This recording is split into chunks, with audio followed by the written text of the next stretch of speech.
오늘 저녁 설교 제목이 상당히 도전적이죠. 사람은 고쳤을 수 있는가? 어떻게 생각하십니까, 여러분? 사람을 고쳤을 수 있습니까? 아니면 없습니까? 이게 중요한 문제입니다. 우리 인생 살아가면서. 오늘 이 질문에 대해서 함께 말씀 속에서 답을 찾아보려고 합니다. 그리고 오늘 우리가 이 질문, 사람은 고쳤을 수 있을까? 라고 하는 이 질문을 던지면서 바라보려고 하는 사람은 마가라 하는 요한, 마가복음을 기록한 마가입니다.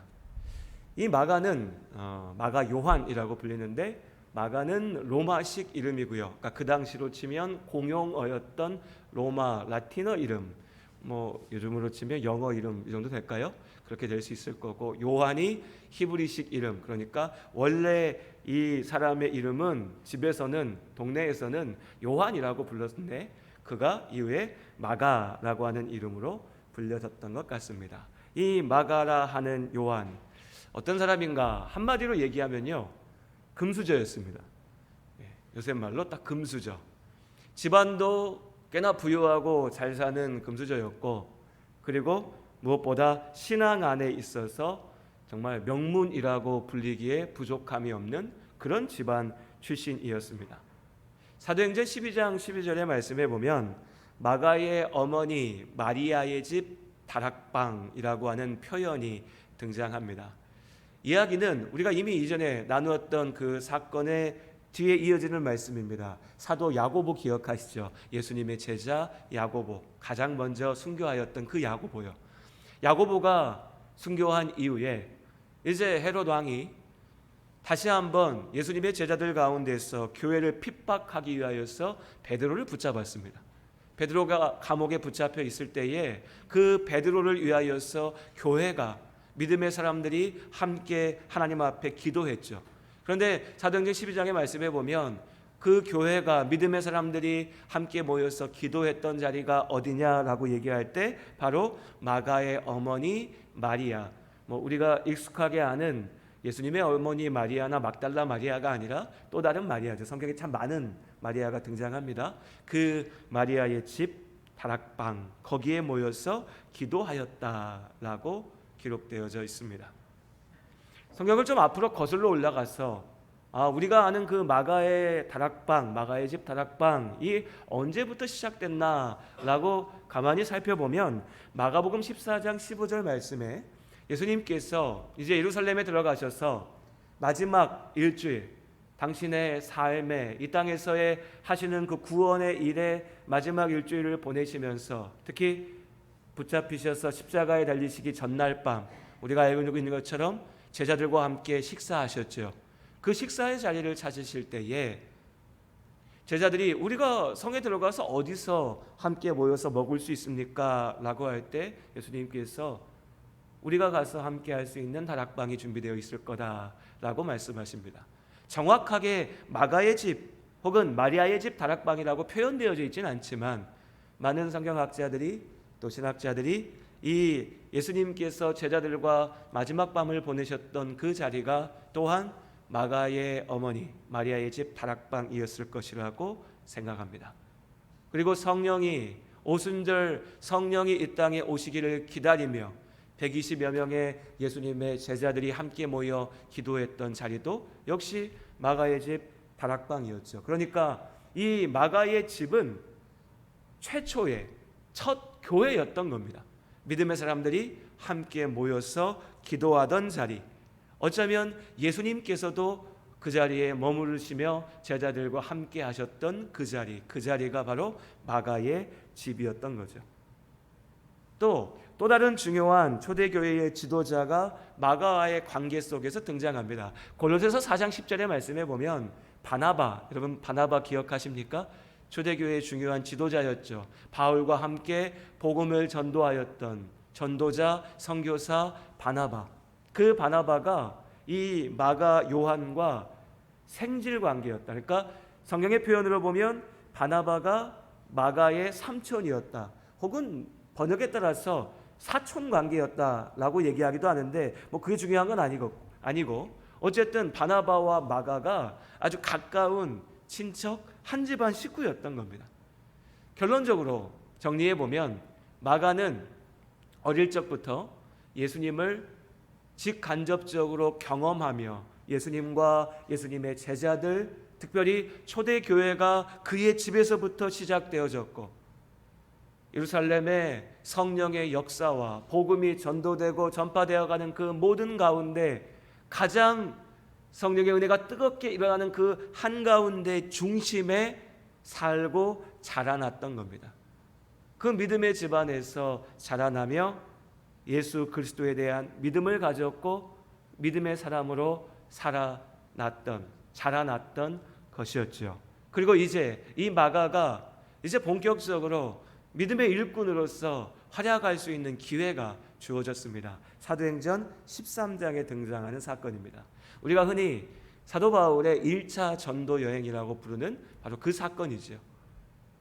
이제 이방인의 사도로 부름을 받은 바울이 안디옥 교회에 파송을 받아서 주의 복음을 전파하기 위하여서 이방인들의 땅을 향해서 나아갑니다. 소아시아라고 부르는 오늘날 터키, 요즘에 튀르키예라고 이름이 바뀌었더라고요. 그 나라를 향해서 간 겁니다. 이때 바울이 바나바와 함께 동행하였죠. 그리고 여기에 마가도 함께 동참했습니다.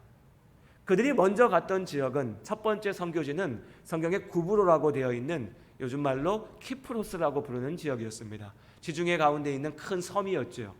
근데 이 섬 구브로는 바나바의 고향이기도 했습니다. 그러니 당연히 마가와도 관련이 되는 마가의 집안 친척들이 살고 있는 그런 땅이었죠. 그리고 이 지역에서 성령의 놀라운 역사들을 보게 됩니다.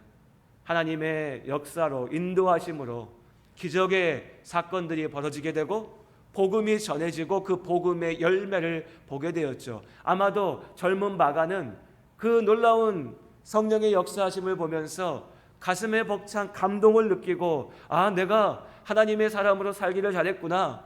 내가 주의 복음을 전파하는 믿음의 사람으로 나아가야겠구나. 다시 한번 결단하고 도전했을 수 있을 겁니다. 문제는 우리가 이미 많이 경험하고 또 날마다 경험하듯이 하나님 안에 믿음으로 산다라고 하는 것은 어떤 날은 정말 놀라운 은혜와 감동과 성령의 능력을 보게 되는 순간이지만 또 어떤 날은 너무나 아픈 좌절과 또 실망과 낙심하는 마음속에 아파하는 시간들이라는 거죠. 이제 바울과 함께하는 이 전도팀이 구브로를 떠나서 밤빌리아라고 하는 지역으로 넘어갔습니다. 그런데 그 지역에 가서 주의 복음을 증거할 때 이 마가 요한이 선교팀에서 이탈하게 됩니다. 사도행전 13장 13절의 말씀은 그런데 이차저차한 구체적인 이유는 말하진 않습니다. 그저 짤막하게 건조하게 마가가 이 전도 여행 팀에서 떠나왔다, 혼자서 돌아왔다라고만 이야기합니다. 추정해 보면 여러 가지 이유를 알 수 있습니다. 그 당시에 기후가 무더웠을 것이고 또 여러 가지 풍토병으로 인해서 고생했을 수도 있습니다. 혹은 전도지에서의 온갖 조롱과 모욕과 핍박, 좀 더 나에게 익숙했던 구브로가 아니라 한 번도 가보지 못한 이방의 땅에 가서 주의 복음을 전도할 때 그 땅에서 경험하게 되는 온갖 어려움과 아픔 속에 좌절했을 수도 있습니다. 분명한 것은 이후에 바울의 반응을 보면 절대로 마가의 이 이탈이 누가 봐도 이해할 만한 그래 어쩔 수 없는 거였어 이런 모습은 아니었던 것 같습니다. 순전히 마가의 연약함으로, 부족함으로, 모자람으로, 그의 믿음의 약함으로 그가 하나님 앞에 온전히 헌신할 준비가 되지 못해서 마가는 호기롭게 내가 삼촌 바나바와 바울 사도와 함께 하겠습니다 라고 떠났던 그 선교에서 중간에 홀로 도망치듯 떠나와야 됐습니다. 하지만 마가의 이탈에도 불구하고 바울과 바나바의 이 선교팀은 멈추지 않았고 이방의 여러 곳을 다니면서 주의 복음을 증거하고 풍성한 열매를 맺게 되었죠. 자, 이렇게 1차 전도여행이 끝이 나게 되었습니다. 그리고 이제 두 번째 전도여행, 우리가 다시 한번 우리가 복음을 전하였던 그 땅으로 갑시다 라고 하는 바울의 말을 듣고 2차 선교 여행이 준비됩니다. 근데 이때 마가가 다시 한번 도전하는 겁니다. 내가 앞에서는 실패했지만 다시 한번 이 선교팀에 참여해서 이번에야말로 한번 해보겠습니다. 이제는 내가 정말 주의 복음을 들고 끝까지 함께 하겠습니다 라고 나섰습니다. 여러분이라면 어떻게 하실 것 같습니까? 여러분이 이 입장이라면 이 전도팀을 이끄는 두 사람 바울과 바나바의 의견, 견해는 완전하게 갈렸습니다. 바울은 너무나 분명하게 이것을 허락하지 않습니다. 마가의 믿음으로 전도 여행에 나설 준비가 되지 않았다. 그가 이전의 잘못을 온전히 돌이키지 못했다. 이전에 그의 약함으로 인하여서 선교 여행에 나섰던 그 전체의 사역이, 하나님의 일이 무너질 뻔했는데 이렇게 쉽게 그를 받아들일 수 없다라고 분명하게 선을 긋고 마가를 밀쳐냅니다. 바나바는 조금 다른 입장이었습니다. 그가 연약하였지만 그가 이제 다시 한번 믿음 안에 도전하려 하니 우리가 그에게 기회를 주어야 한다. 그를 품어주어야 되고 사랑으로 안아주어야 된다 라고 말했죠. 하나님 안에 무엇이 옳을까? 하나의 길만 정해져 있다면 쉽습니다. 죄악과 올바름의 문제라면 답은 너무나 분명합니다. 그런데 사실 우리가 인생을 살아가면서 부딪히는 많은 문제에서 하나님의 뜻이 어디 있는지 알기 어려울 때가 많습니다. 오늘 이 순간이 그런 순간이지요. 바울이 믿음이 없습니까? 아니면 바나바가 하나님의 뜻을 따르지 않습니까? 바울도 하나님 앞에 순전한 믿음으로 자신의 인생을 던지는 믿음의 일꾼이었고, 바나바 역시도 주의 복음을 위하여서 헌신하는 하나님의 사람이었습니다. 그런데 그 두 사람이 서로 다른 것들을 이야기하면서 충돌하고 있는 겁니다. 마침내는 마가로 인하여서 이 두 교회의 지도자들 가운데 싸움이, 다툼이 벌어지게 되고, 바울은 실라와 함께 전도여행을 나서고 바나바는 마가와 함께 또 다른 지역으로 나서는, 그러니까 이 전도팀이 둘로 나뉘어지는 안타까운 슬픈 일이 벌어지게 됩니다. 일단 여기서 우리는 분명히 마가의 잘못을 다시 한번 봅니다. 어찌 되었든 간에 마가의 약함이, 마가의 모자람이 만들어낸 아픈 결과입니다. 그가 1차 전도 여행 때 정말 믿음으로 끝까지 견디며 도전하며 나섰더라면 이 초대교회 가운데 분쟁과 아픔 자체가 없었겠죠. 그의 약함으로, 그의 모자람으로 일어난 일입니다. 그러니 이후의 결과가 어찌 됐든 간에 우리가 이 모습을 보며 그냥 잘못했어도 그냥 사랑으로 품고 넘어가면 돼, 이렇게 쉽게 생각할 수 있는 문제는 절대 아니라는 겁니다. 마가는 분명히 부끄러운 모습으로, 잘못된 모습으로 섰습니다. 하지만 여전히 우리가 바울과 바나바 가운데 누가 옳았나 라고 결론 짓기는 쉽지가 않습니다. 그럼 그 결론을 내리기 전에 먼저 이후에 그러면 바나바와 떠난 마가는 이후에 어떻게 살았나, 그의 삶은 어떻게 이어져 갔는가를 살펴보면 성경은 우리에게 마가의 삶에 대해서 많은 것을 이야기하지는 않습니다. 그런데 뜻밖의 자리에서 마가를 보게 되죠. 골로새서 4장 10절의 말씀입니다.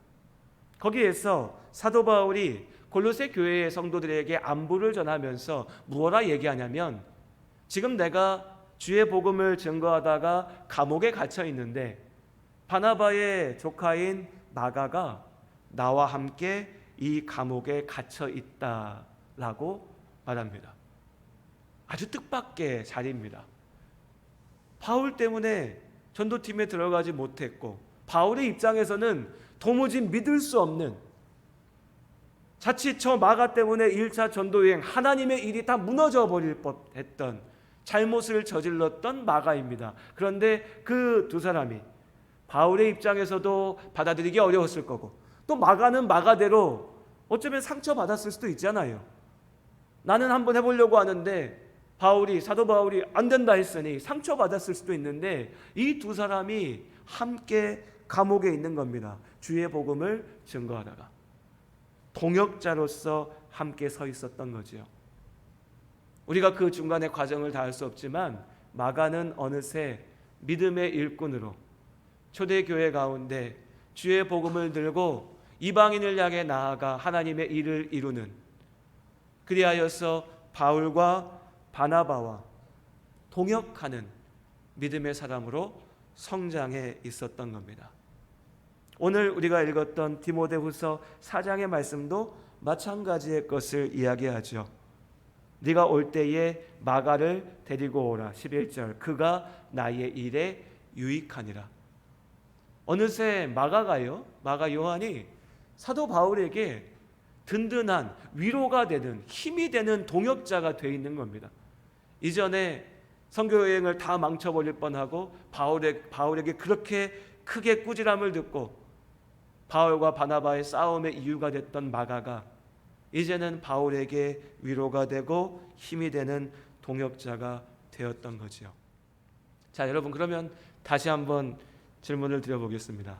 사람은 고쳤을 수 있습니까? 없습니까? 어떠신 것 같으세요?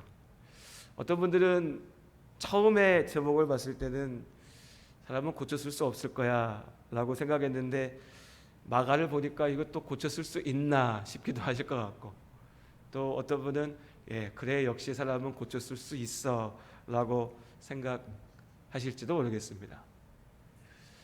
그럼 여러분, 처음에 사람은 고쳐 쓰는 거 아니야 라고 하는 생각이 혹시 드셨다면, 그런 마음이 있으시다면 누구를 떠올리면서 그렇게 생각하셨습니까?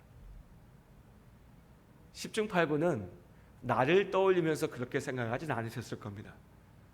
내 안에 나를 너무 아프게 하고 속상하게 하고 힘들게 하고 나에게 상처 주는 누군가, 그래서 좀 제발 바뀌었으면 좋겠는데 바뀌지 않는 누군가를 떠올리면서 사람이 바뀔 수 있을까? 사람은 바꿔 쓰는 거 아닌가? 고민하면서 나름의 생각을, 답을 가지셨을 수도 있습니다. 그런데 사실 우리가 이 질문을 던지면서 먼저 떠올려야 될 이름, 먼저 떠올려야 될 사람은요, 다른 누가 아니라 바로 나 자신입니다. 나라고 하는 사람이 바뀌어질 수 있나? 나라고 하는 사람을 고쳤을 수 있나? 내가 하나님 앞에 소망이 있는가? 하나님께서 나를 사용하실까? 사람이 잘 바뀝니까, 여러분? 잘 안 바뀝니다. 최소한 제가 지금까지 살면서 만나보고 경험했던 수많은 사람들 가운데 저 사람 시간이 지나니까 이렇게 바뀌었어 라고 하는 사람들, 글쎄요, 손꼽을 정도인 것 같아요. 조금 바뀌는 것처럼 보였다가도 이내 타고난 본성으로 돌아가더라고요. 자신의 환경과 조건과 상황에서 누구도 그렇게 자유롭지 못하더라고요. 저 자신의 문제일 수도 있습니다. 그런데 그렇다고 우리가 그러니까 사람은 바꿔 쓰는 거 아니야, 소망이 없어, 결국엔 태어난 대로 사는 거야 라고 단정 지을 수 없는 것은요, 나의 문제니까요. 남을 바라보면 쉽게 얘기할 수 있습니다. 그런데 나라면요, 여러분, 하나님이 나를 보면서 야, 너는 가망 없어, 넌 그렇게 태어났어, 네 천성이 그래 라고 얘기하면서 나를 쳐내신다면, 나를 버리신다면 여러분 어떠시겠습니까? 이보다 무섭고 괴롭고 아픈 말이 어디 있겠습니까? 우리는 뭐가 다릅니까? 내 머릿속에, 내 마음속에 저 사람은 왜 저래 라는 사람과 나는 뭐가 많이 다릅니까? 하나님 앞에 비추어 봤을 때 본질적으로 다른가요?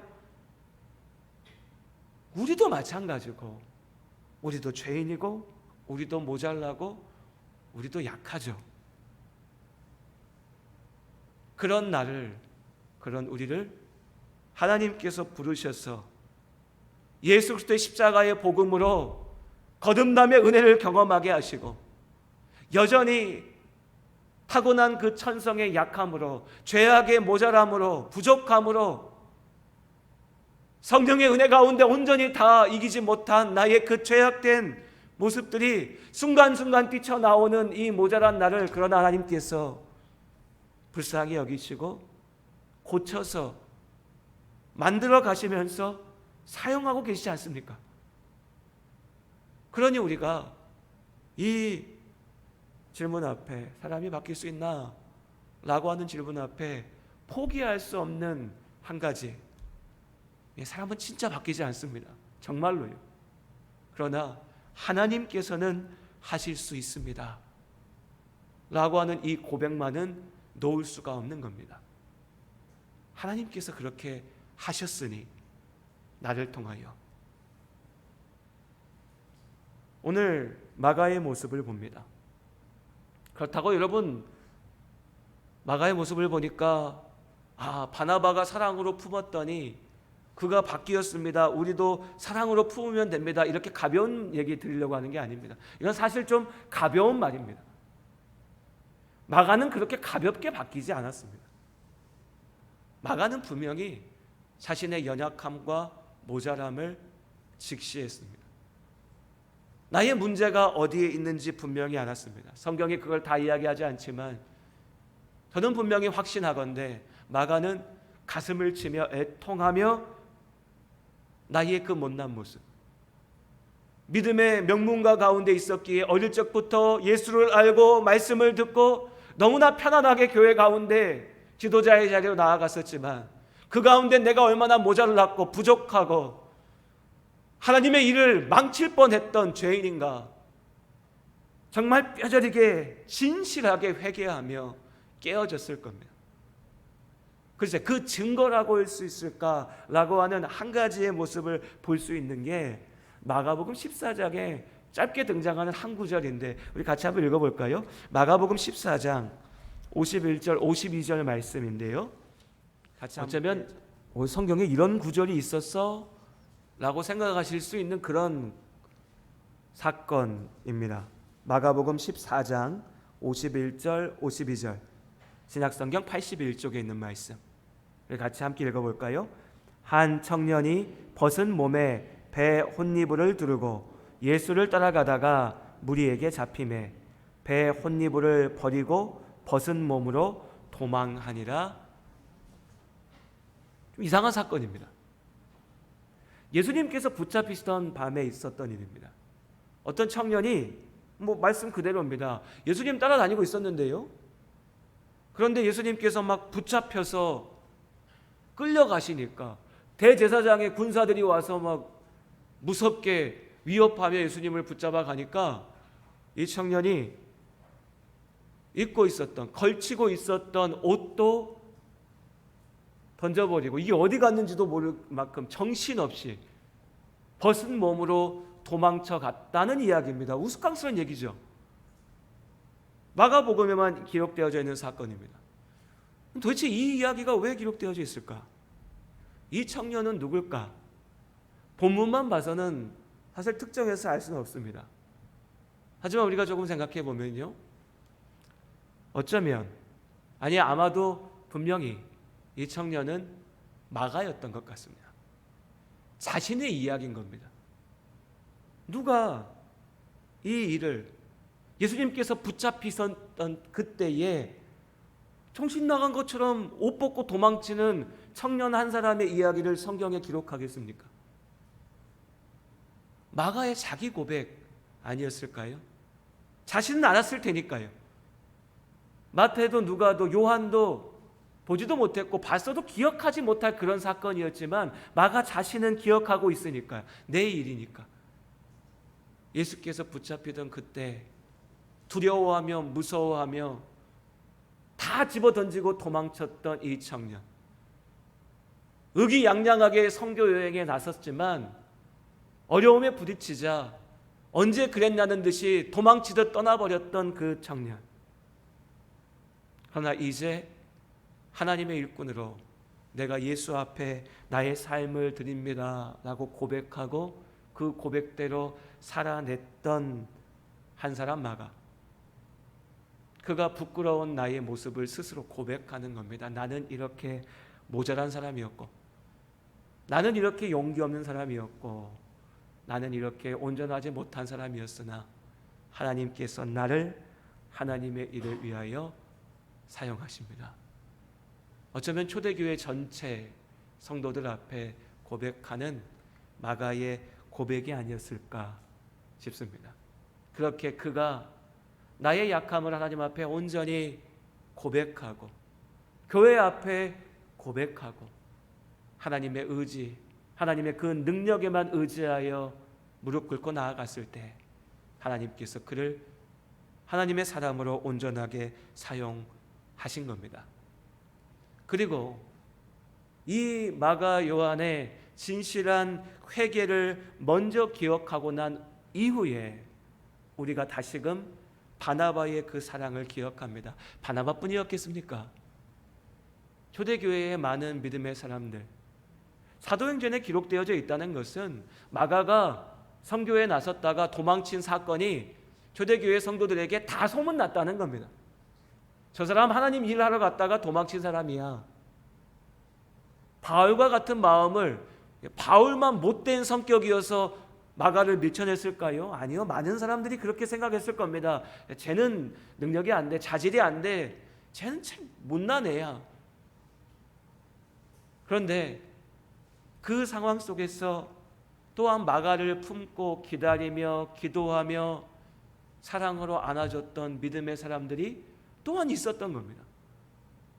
그 사랑 안에 마가가 힘을 얻었고, 그 사랑으로 기회를 얻었고, 그 사랑 안에 하나님의 사람으로 세워질 수 있었던 거죠. 이 기다림이, 이 사랑이 우리 가운데 또한 있기를 원합니다. 이 사랑이 없으면 여러분, 우리 아이들 어떻게 기다려줍니까? 청소년들 보면서 이 자리에도 있지만 여러분, 뭔가 막 놀라운 소망이 보이십니까? 그런 분들도 계시다고 하던데, 저는 청소년들을 보면서 이때까지 그래도 벌써 20년 함께 이렇게 쭉 오는데 별로 본 적이 없어요. 소망이 안 보여요. 아, 얘네들 이래갖고 뭐가 되나, 이럴 때가 더 많아요.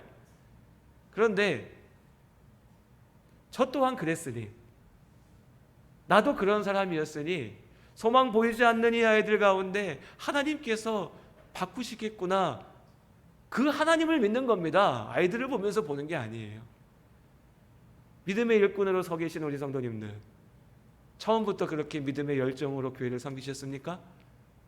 아니잖아요. 그 약한 나를 교회가 기다리며 품으며 사랑으로 나아올 때 하나님께서 우리를 이 모습으로 세우셨습니다. 그렇다면 이제 우리가 사랑할 때인 겁니다. 우리가 기다려야 될 때인 거죠.